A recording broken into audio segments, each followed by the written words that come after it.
तो hello guys, once again welcome to my YouTube channel C cube science zone.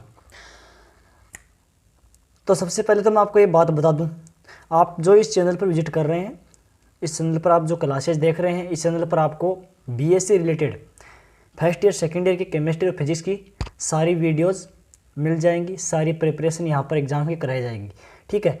और exam related जो important questions है वही कराए जाएंगे, न कि फालतू का सिलेबस करवाया जाएगा, ठीक है। जो एग्ज़ाम में पूछे जाते हैं वही कराएंगे। मतलब ये है कि 70% अबोव आराम से आपके परसेंटेज बढ़ जाएंगे। जो भी इतना पढ़ाया गया है वो पढ़ लेंगे तब, ठीक है। तो हम शुरुआत करते हैं ज़्यादा टाइम स्पेंड ना करते हुए। तो कल हमने पढ़ा था, जो हमारे 9th नंबर की क्लास थी उसमें मैंने पढ़ा था गैलीलियो रूपांतर समीकरण क्या होते हैं, वो किस प्रकार से निर्दिष्ट किए जाते हैं, और एक निर्देश तंत्र के सापेक्ष दूसरा निर्देश तंत्र गतिशील है या नहीं, उसके बारे में हमने कल की क्लास में पढ़ा था। और यदि आपने वो वीडियो नहीं देखा है तो आप प्ले लिस्ट में जा करके वहाँ पर विजिट करके वो वीडियो देख सकते हैं, ठीक है। आज की क्लास में हम पढ़ने वाले हैं, जो हमारी क्लास नंबर 10 है उसमें हम पढ़ने वाले हैं जो लोरेंज रूपांतर समीकरण होते हैं, ठीक है। लोरेंज इक्वेशंस, ट्रांसफॉर्मेशन इक्वेशन क्या होती हैं उनके बारे में पढ़ेंगे तथा ये कैसे निकलती हैं। और इसमें दो चीज़ें आती हैं जो एग्जाम की दृष्टि से इंपॉर्टेंट है, जो इंपॉर्टेंट है वही ला रहा हूँ मैं। जो इसमें दो पॉइंट आएंगे, एक तो आएगा लोरेंज फिटरगेल्ड संकुचन यानी लंबाई का संकुचन, और एक आएगा कॉल विस्फारण या कालवर्धीय टाइम डिलेशन, ठीक है। इन दो टॉपिक के बारे में मैं आज की क्लास के अंदर डिस्कस करने वाला हूँ, ठीक है। अच्छे से देखना, ध्यान से देखना, इसकी बिल्कुल मत करना, एक कंसंट्रेट होकर के वीडियो को देखना है। और कॉपी पेन साथ लेकर बैठ जाइए, इंपॉर्टेंट है, नोट कर लेना, ठीक है। लोरेंज रूपांतर समीकरण, तो आज की क्लास में हम पढ़ने वाले हैं लोरेंज रूपांतर समीकरण के बारे में। तो देखिए, सबसे पहले हमारा काम है लोरेंज रूपांतर समीकरण क्या होते हैं, इन्हें किस प्रकार से नोट किया जाता है। तो देखना, लंबाई के संकुचन, लोरेंज रूपांतर समीकरण, लंबाई का संकुचन और काल विस्फारण को समझाइए। ये हमारे क्वेश्चन आता है इस प्रकार से, ठीक है। क्या है लोरेंज रूपांतर समीकरण क्या है, और लंबाई में संकुचन किस प्रकार से होता है, और काल विस्फारण को समझाइए, ये प्रकार क्वेश्चन आता है। तो हमारा ये तो है लोरेंज रूपांतर समीकरण क्या होती हैं, ठीक है। देखना इसमें किस प्रकार समीकरण होती हैं। अक्ष प्राइम होता है, जिसकी समीकरण तो होती है, अक्ष होता है स्थिति के सापेक्ष, अक्ष की और वाई की, ये तीनों की डायरेक्शन जो चार निर्देशांक हमने लिए थे, अल्फा लिया था, टी लिया था दिशा का, वो हम लिखाएंगे इसमें।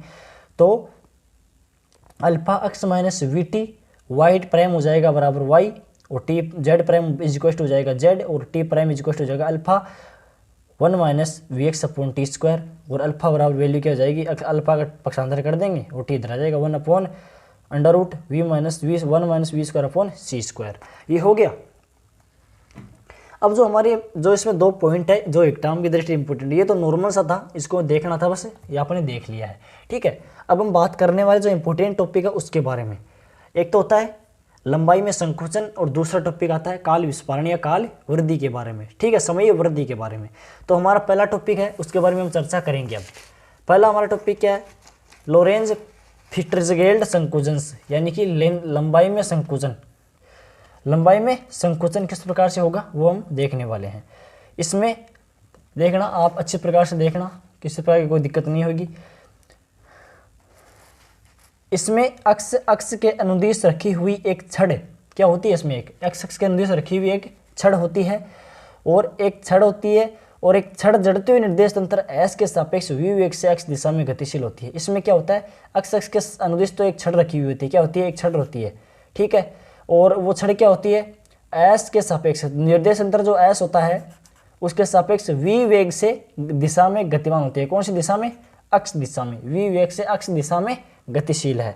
अब इसका एग्जाम वो डायग्राम देखना, ये रहे डायग्राम इनके। अब जो हमारा निर्देश तंत्र पहले और निर्देश तंत्र लीजिए एक बार, ये ले रहे हैं हम एस निर्देश तंत्र, अक्ष वाई जेड, ठीक है। ये है, इसमें कोई पार्टिकल है या कोई पिंड है, ये इसमें भी पार्टिकल है, पिंड है, ठीक है। ये है एस प्राइम निर्देश तंत्र, एस प्राइम निर्देश तंत्र, ये वो बिंदु ओरिजिन पॉइंट है, ठीक है, मूल बिंदु। ये इसकी पहली प्रारंभिक स्थिति है अक्ष 1, और ये अक्ष 2, और ये यहाँ पर संकुचन हो जाएगा, कितना हो जाएगा, L0, कितना था, L0।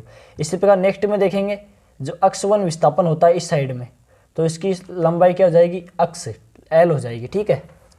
अब इसकी थ्योरी देखिए,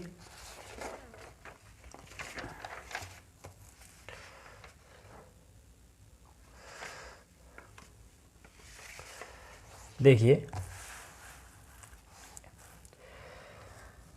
यदि अक्ष दिशा में v वेग से एक अन्य निर्देश तंत्र s प्राइम गतिमान हो, ये रहा, अक्ष दिशा में अक्ष से एक s प्राइम गतिमान हो, ये हो रहा अक्ष दिशा में, अक्ष दिशा में गतिमान है ये, ठीक है।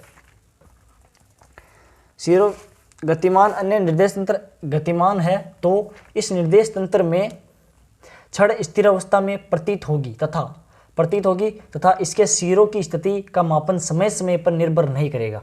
और जो सिरों की स्थिति होती है, इसके बीच में जो सिरे हैं, ये सिरा और ये सिरा, देखिए ये सिरा और ये सिरा, इनका जो मापन है ये समय पर निर्भर नहीं करेगा, ठीक है।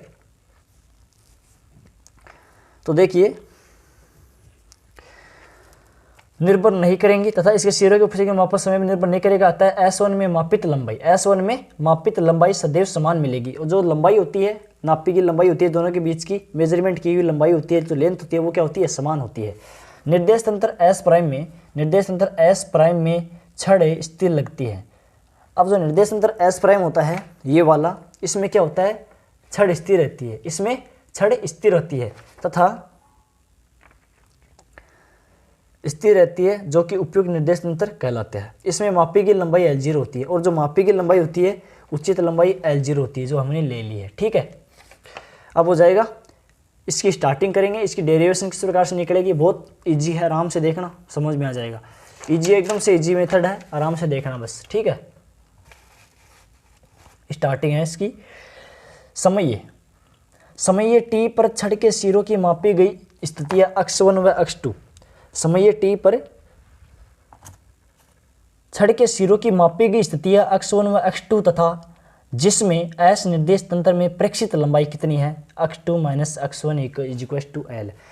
निर्देश तंत्र S में चलिए आप, निर्देश तंत्र S में जाने के बाद देखना, इसमें क्या है, x1 और x2 है, ठीक है, x1 और x2 है, तो ये क्या हो जाएगा, प्राइम नहीं है, x1 और x2 है, तो इसमें प्राइम नहीं लगेगा, तो x2 माइनस x1 ये हो जाएगा अंतर लंबाई का, तो हो जाएगा x2 माइनस x1 क्या दे रखी है, l दे रखी है, ठीक है।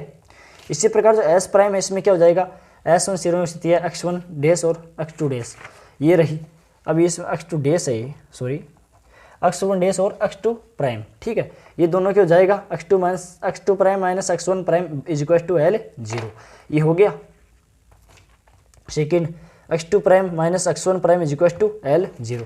अब क्या करना है, हमें इस पर अप्लाई करना है, क्या करना है, लोरेंज रूपांतर जो समीकरण होती हैं, लोरेंज ट्रांसफॉर्मेशन इक्वेशन जो होती हैं, उनको अप्लाई करना है। अप्लाई करने के बाद में हमारे पास क्या प्राप्त होता है, वो देखिए, लोरेंज रूपांतर समीकरण से x2 ज्ञात करना है। x2 क्या होगा, x2 minus VT upon 1 minus V square upon C square. इसी प्रकार x1 निकालेंगे, x1 प्राइम क्या हो जाएगा, x1 x2 था तो x1 हो जाएगा x1 minus VT upon 1 minus V square upon C square, ठीक है। इजी मेथड है और इंपॉर्टेंट है, ध्यान में रख लेना, ये नहीं लिखोगे एग्जाम में नंबर नहीं मिलेंगे, ठीक है। x2 डैश प्राइम क्या हो जाएगा, x2 माइनस VT बटा 1 minus V square upon C square. इसी प्रकार x प्राइम हो जाएगा x1 minus VT upon 1 minus V square upon C square, ठीक है। अब देखिए आगे क्या हो जाएगा, अब L0, जो L0 है x2 minus prime minus x0 की थी और x2 माइनस x1 अपॉन ये तो क्या थी, L थी, अब आगे बताऊंगा, x2 minus x1 1 upon 1 minus V square upon C square की पावर 1/2, ये अंडर रूट है, ठीक है। 1/रूट क्या है, वो अंडर रूट की जगह हमने 1/√2 लिख दिया है, ठीक है। अब क्या हो जाएगा, इज इक्वल टू, ये हम ज्ञात कर रहे हैं, संकुचन तो ज्ञात कर रहे हैं, ये लंबाई में संकुचन था x2 x0, इसको तो ये L0 था, ठीक है। क्या हो जाएगा, इसकी क्या होती है, x2 माइनस x1 क्या होता है, हमें देखा था L होता है, क्या होता है, L होता है, तो L upon 1 minus V square upon C square की पावर 1/2। अतः S तंत्र में प्रेक्षित लंबाई क्या हो जाएगी, L is equal to L0 under root 1 minus V square upon C square, ठीक है। अतः L से L0 के सापेक्ष संकुचित प्रेक्षित होगी यदि लंबाई का मापन नोट पॉइंट, यदि लंबाई का मापन गति की दिशा के लंबवत दिशा में किया जाए तो संकुचन प्रेक्षित नहीं होगा। यदि लंबवत दिशा में हो यानी कि 90 डिग्री पर हो तो संकुचन प्रेक्षित नहीं होगा, यानी कि गतिमान प्रेक्षित नहीं होगा। हमारा सेकंड पॉइंट आता है काल विस्फारण या काल वृद्धि। ये भी छोटा सा टॉपिक है, इसमें ज़्यादा बड़ा नहीं है, बस थोड़ी थोड़ी डायग्राम को समझना इंपॉर्टेंट है, बस देखना क्या है। इसमें क्या था, पिछले वाले में था दिशा, और स्थिति के बारे में, लंबाई था कोई पिंड के बारे में। इसमें कोई पॉइंट है और इस पॉइंट से क्या करेंगे हम समय का देखेंगे, यानी कि कालवृद्धि, समय की वृद्धि कितनी हुई है। ठीक है, ये तो है उपयुक्त निर्देश तंत्र, यह प्रयोगशाला निर्देश तंत्र। इसमें समय था c स्थिर है तो इसमें क्या हो जाएगा l प्रेक्षित हुआ है, और ये v वेग से गतिमान है तो इसका हो जाएगा समय टाउ 0। ठीक है, और आगे की कंडीशंस क्या बनती है वो देखिए। अब इसमें क्या हो जाएगा, माना किसी निर्देश तंत्र S में, माना किसी निर्देश तंत्र S में एक ही नियत स्थिति पर दो घटनाएं घड़ी के मध्य अंतराल टाउ 0 है। यह निर्देश तंत्र S प्राइम जिसमें दोनों घटनाएं सम स्थिति पर होती हैं घड़ी के लिए उपयुक्त निर्देश तंत्र कहलाता है। अब जो S प्राइम वाला निर्देश तंत्र है उसमें समान स्थिति पर समान समय पर जो घटनाएं होती हैं, इसलिए ये उपयुक्त निर्देश तंत्र कहलाता है। जो S प्राइम होता है इसमें इम्पोर्टेंट उपयुक्त निर्देश तंत्र होता है। यदि इन घटनाओं का प्रेक्षण किसी अन्य निर्देश तंत्र S में ले, इसमें वह घड़ी या घटना स्थिति v वेग से अक्ष दिशा में गतिशील प्रेक्षित हो, तो इन निर्देश तंत्र में दोनों घटनाओं की स्थितियां एक ही समय पर प्रेक्षित नहीं होंगी। अब उपयुक्त समय अंतराल क्या है वो निकालेंगे। समय अंतराल क्या हो जाएगा tau 0, t2 dash t2 prime minus t1 prime निकाल लेंगे। ये हमें ज्ञात करना है। ये ज्ञात करने के लिए क्या करेंगे हम, लोरेंज इक्वेशन समीकरण लगवाएंगे, इसमें ट्रांसफॉर्मेशन इक्वेशन लगा देंगे लोरेंज और पांथा समीकरण से। पहले क्या ज्ञात करेंगे, t1 ज्ञात करेंगे। t1 ज्ञात करने के लिए वही पहले वाली बात, L1 ज्ञात करने के लिए L0 plus v minus x1। इसमें क्या हो जाएगा t1 prime plus V x1 upon C square बटा 1 minus V square upon C square के पावर रूट 1/2, और ये हो जाएगा अल्फा 1। ये किसकी वैल्यू है, अल्फा की वैल्यू है ना, तो ये हो जाएगा अल्फा। तो क्या हो जाएगा T dash is equal to t1 बराबर क्या alpha t1 prime plus V x1 prime बटा सी स्क्वायर। इसी प्रकार S में क्या हो जाएगा, जो S निर्देश तंत्र है उसमें क्या हो जाएगा t बराबर हो जाएगा t2 माइनस t1। इसी प्रकार alpha t2 prime minus t1 t2 हो जाएगा t2 माइनस t1। तो अल्फा क्या हो जाएगा, अल्फा t0 बराबर टाउ 0 बटा 1 minus V square upon C square. ये कर दिया, ज़्यादा हार्ड नहीं है, एकदम आसान सा है, बस देखने की जरूरत है, ध्यान से देखना है। ठीक है, अब यहाँ क्या है, यहाँ 1/1 minus V square upon C square सदैव 1 से कम होगा, टाउ सदा टाउ 0 से ज़्यादा होगा। जो टाउ 0 का मान है वो हमेशा किससे ज़्यादा होगा, हमेशा टाउ से ज़्यादा होगा। उपयुक्त घटनाएं जो S प्राइम में समान स्थिति x1 प्राइम पर t1 प्राइम तथा t2 प्राइम समयों पर प्रेक्षित होती हैं, S में भिन्न स्थितियां x1 व x2 पर प्रेक्षित होंगी। ठीक है, तो x1 स्थिति क्या हो जाएगी, x2 स्थिति क्या हो जाएगी, देखना x1 prime plus we t1 prime बटा 1 minus V upon V square upon C square की पावर 1/2।